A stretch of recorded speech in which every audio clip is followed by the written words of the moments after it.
आज रहे हैं जिसे सुनकर आपके रोंगटे खड़े हो जाएंगे। कल युग के अंत में स्त्रियों का व्यवहार और आचरण कैसा होगा, ये जानकर आप हैरान रह जाएंगे। आज के इस वीडियो में हम गरुड़ पुराण के आधार पर कलयुग के अंत के 5 भयावह संकेतों के बारे में विस्तार से चर्चा करेंगे। साथ ही हम यह भी बताएंगे कि इस युग के अंत में और क्या क्या होने वाला है। तो इस आध्यात्मिक यात्रा में हमारे साथ बने रहें और अगर आपको यह जानकारी पसंद आए तो लाइक, शेयर और सब्सक्राइब करना ना भूलें। चलिए शुरू करते हैं। कलयुग के अंत में पतिव्रता स्त्रियां लगभग लुप्त हो जाएंगी। एक स्त्री कई पुरुषों के साथ संबंध रखेगी और विवाह जैसे पवित्र बंधन का महत्व खत्म हो जाएगा। स्त्रियां अपनी शारीरिक इच्छाओं को प्राथमिकता देंगी और सामाजिक मर्यादाओं को ताक पर रख देंगी। उनकी वासना इतनी तीव्र होगी कि वे अपने पति या परिवार के प्रति कोई भावनात्मक लगाव नहीं रखेंगी। गरुड़ पुराण में यह भी कहा गया है कि स्त्रियां कम उम्र में 8-9 वर्ष ही संतान को जन्म देने लगेंगी, लेकिन उनकी शारीरिक और मानसिक कमजोरी के कारण वे मातृत्व के कर्तव्यों को निभाने में असमर्थ होंगी। ये कामुकता समाज में व्यभिचार, अनैतिकता और रिश्तों के टूटने का कारण बनेगी। गरुड़ पुराण में एक प्रसंग में गरुड़ जी ने भगवान विष्णु से प्रश्न किया, हे प्रभु, 4 युगों सतयुग, त्रेता युग, द्वापर युग और कलयुग में कलयुग को सबसे भयावह क्यों माना जाता है? इसके अंत के क्या संकेत होंगे और यह युग कैसे समाप्त होगा? भगवान विष्णु ने उत्तर दिया, हे गरुड़, कलयुग में अधर्म, स्वार्थ और पाप का बोलबाला होगा। इसके अंत के समय कुछ विशेष संकेत प्रकट होंगे जो सृष्टि के विनाश की ओर इशारा करेंगे। आइए इन 5 प्रमुख संकेतों को एक एक करके विस्तार से समझते हैं। 1. मानव आयु का ह्रास। कल युग के अंत में मानव जीवन की आयु अत्यंत कम होकर मात्र 20 वर्ष रह जाएगी। लोग 12 वर्ष की आयु में ही वृद्धावस्था के लक्षण दिखाने लगेंगे। उनके बाल सफेद हो जाएंगे, चेहरों पर झुर्रियां पड़ जाएंगी और शरीर कमजोर व रोगग्रस्त हो जाएगा। यह शारीरिक पतन मानव की जीवन शैली और नैतिकता के ह्रास का परिणाम होगा। लोग अस्वास्थ्यकर भोजन, अनियमित दिनचर्या और तनावग्रस्त जीवन जीने के कारण शारीरिक और मानसिक रूप से कमजोर हो जाएंगे। स्त्रियां 8 से 9 वर्ष की अल्पायु में ही संतान को जन्म देने लगेंगी, लेकिन उनकी शारीरिक स्थिति इतनी कमजोर होगी कि वे बच्चों का पालन पोषण ठीक से नहीं कर पाएंगी। बच्चे कुपोषण और कमजोरी के शिकार होंगे, जिससे समाज में अस्वस्थ और कमजोर पीढ़ियां उत्पन्न होंगी। इस कारण पारिवारिक और सामाजिक संरचना पूरी तरह चरमरा जाएगी। लोग अपनी भौतिक आवश्यकताओं की पूर्ति में इतने व्यस्त रहेंगे कि परिवार और रिश्तों के प्रति उदासीन हो जाएंगे। यह संकेत कलयुग के उस दौर को दर्शाता है जहां मानव की शारीरिक और मानसिक शक्ति का पूर्ण ह्रास हो जाएगा। समाज में अव्यवस्था, अशांति और अराजकता का बोलबाला होगा।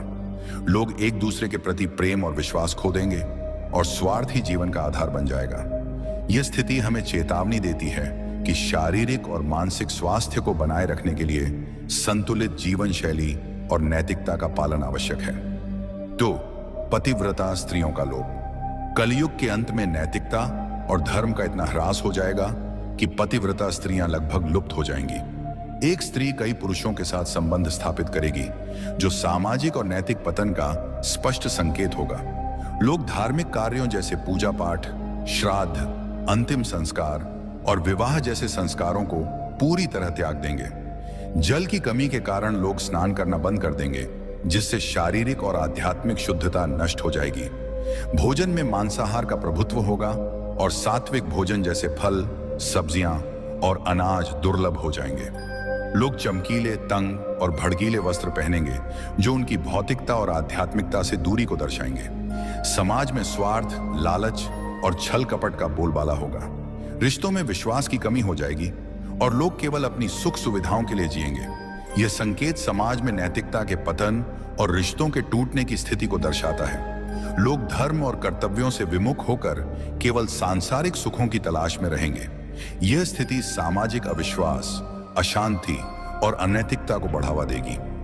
गरुड़ पुराण हमें सिखाता है कि धर्म और नैतिकता का पालन ही समाज को स्थिर और सौहार्दपूर्ण बनाए रख सकता है। 3. वृक्षों का फलहीन होना। कलयुग के अंत में प्रकृति का भीषण विनाश होगा। वृक्ष फल और फूल देना बंद कर देंगे और केवल शमी वृक्ष ही जीवित रहेंगे। लोग शाकाहार को पूरी तरह त्याग देंगे और मांसाहार पर निर्भर हो जाएंगे। भोजन तामसिक और रोगकारी होगा, जिससे लोग कम उम्र में ही बीमारियों का शिकार हो जाएंगे। गायों की पूजा बंद हो जाएगी और उन्हें केवल दूध और मांस के लिए पाला जाएगा। ये संकेत प्रकृति के प्रति मानव की लापरवाही और अंधाधुंध दोहन का परिणाम है।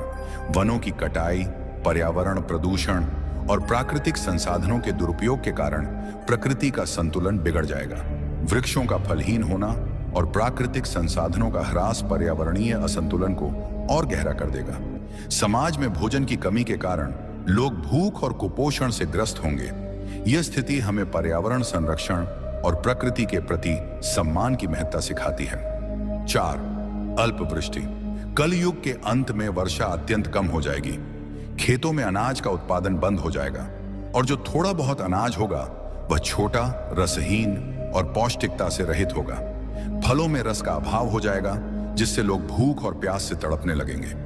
केवल बकरियों का दूध ही उपलब्ध होगा, जो प्राकृतिक संसाधनों की कमी को दर्शाता है। यह स्थिति सामाजिक और आर्थिक संकट को और गहरा कर देगी। लोग जीवन की मूलभूत आवश्यकताओं जैसे भोजन और जल के लिए संघर्ष करेंगे। खेती और कृषि कार्य पूरी तरह ठप हो जाएंगे, जिससे समाज में भुखमरी, अशांति और हिंसा बढ़ेगी।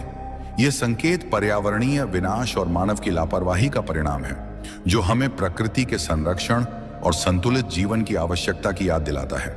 कलयुग के अंत का सबसे भयावह संकेत होगा 7 सूर्यों का उदय। भगवान विष्णु सूर्य की किरणों में विराजमान होकर पृथ्वी का सारा जल सोख लेंगे। 7 सूर्यों की तीव्र गर्मी से संपूर्ण सृष्टि जलकर राख हो जाएगी। इसके बाद भगवान विष्णु रुद्र रूप में मेघ उत्पन्न करेंगे, जो 100 वर्षों तक निरंतर भयंकर वर्षा करेंगे। यह वर्षा सृष्टि को जलमग्न कर देगी और संपूर्ण संसार का अंत हो जाएगा। यह प्रलय सृष्टि के चक्र का एक हिस्सा है, जो संहार के बाद नई शुरुआत की ओर ले जाता है। जब पाप और अधर्म अपनी चरम सीमा पर पहुंच जाएंगे, तब सृष्टि का अंत अनिवार्य हो जाएगा। यह संकेत हमें सिखाता है कि सृष्टि का प्रत्येक चक्र एक नई शुरुआत का मार्ग प्रशस्त करता है, और धर्म का पालन ही हमें इस चक्र में सकारात्मक योगदान देने के लिए प्रेरित करता है। भगवान विष्णु ने गरुड़ जी से कहा, यह विनाश केवल अंत नहीं, बल्कि एक नई सृष्टि की शुरुआत है। जब यह सृष्टि नष्ट हो जाएगी, तब परमात्मा अपनी इच्छा से एक नई, शुद्ध और पवित्र सृष्टि की रचना करेंगे। इस नई सृष्टि में धर्म, सत्य और आध्यात्मिकता का पुनरुत्थान होगा। केवल वे जीव इस नई सृष्टि में स्थान पाएंगे जिन्होंने धर्म और सत्य का पालन किया होगा। यह संदेश हमें प्रेरित करता है कि कठिन परिस्थितियों में भी सच्चाई और धर्म का मार्ग अपनाकर हम अपने जीवन को सार्थक बना सकते हैं। तो अगर आपको वीडियो ये अच्छी लगी हो तो लाइक और सब्सक्राइब करें। धन्यवाद दोस्तों। तुम्हें बहुत मरे बे, हाँ पिट बे शर्मा।